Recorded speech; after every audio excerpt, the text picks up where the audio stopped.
Baby! Pa! Nakita mo yung bisikleta ko dito? Alin, sir? Yung bago? Oo. Yung kulay itim? Oo. Yung malaki yung gulong? Ayun, mismo. Nakita mo ba? Hindi po.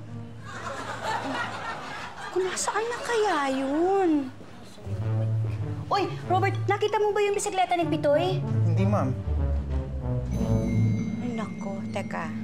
Di nga kaya talagang inuwi ni Patrick yon. Hindi. Nakita ko eh. Natid ko eh. Sumakay ng tricycle. Nakita ko siya mismo. Hindi niya dala.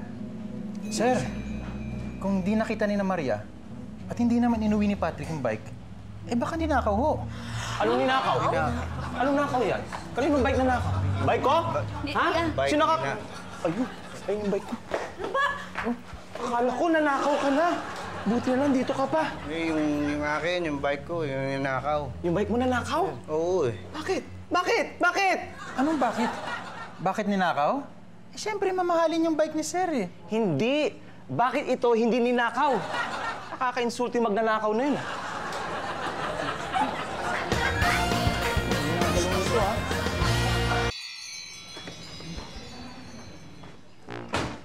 Tama na lang.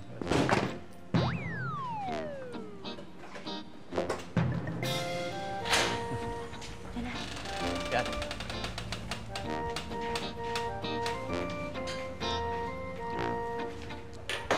Uy. Tay, bago na naman yan. Oo, anak. Oo. Huwag mo sabihin, iiwanan mo na naman yan dito.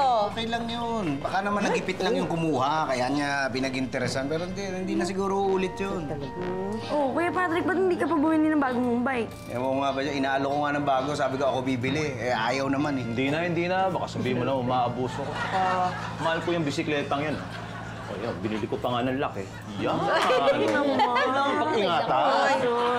Sa tingin mo ba, may magkaka-interest pang nakawin yung bulok ko na yan? Eh, matiteta nung kukuha niyan, no? Sobra ka naman, baby, magsalita, oo. Alam mo, pag bumalik yung magnanakaw na yun, mas pag-i-interest ang nakawin to dahil antigo to. Yan kay Pitts, layan! Tingnan ko na lang, kumpara mo na lang eh. Oh. Masyado idikit, baka maging antigo rin to. Sakay ka nga, Kuya Patrick. Teta, Sakay ka nga.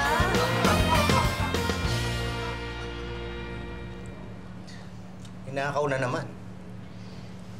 Sabi sa'yo, huwag mong iiwanan dito eh. Grabe na yan. Patrick, yung bike mo iniwan. Teka. Naku, may ninakaw din sa akin.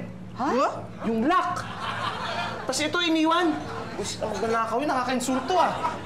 I-report na natin sa pulis, Sir. Oo nga, Pito, ilang beses na nangyari sa atin to. Ano nangyari sa inyo? Ha?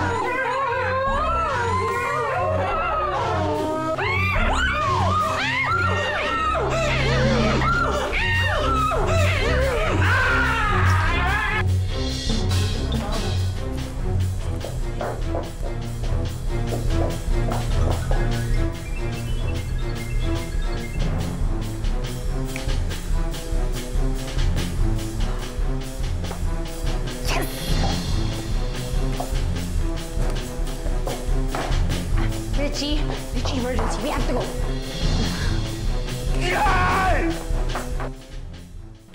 Anong gagawin natin? Eh, ewan ko, isipin natin maigi eh. Ano kaya, kumuha tayo ng gwardya? Teka, Pitts. Mahirap yan. Baka bantay sa laka yan. Ang magandang gawin dyan, ako na lang kunin mo para magbantay ng bahay mo. At ano naman ang gagawin mo, Aber? Eh, mauna ka pang matulog sa amin, no? Hindi, alam niyo, sir, maganda dyan, kumuha kayo nung security system sa bahay niyo. Kasi yung dati kong amo, meron nun. Ano yun? Ano yung security system? Sir, mga hidden camera yun, Sir. Camera? Tawa, tawa, tawa, tawa.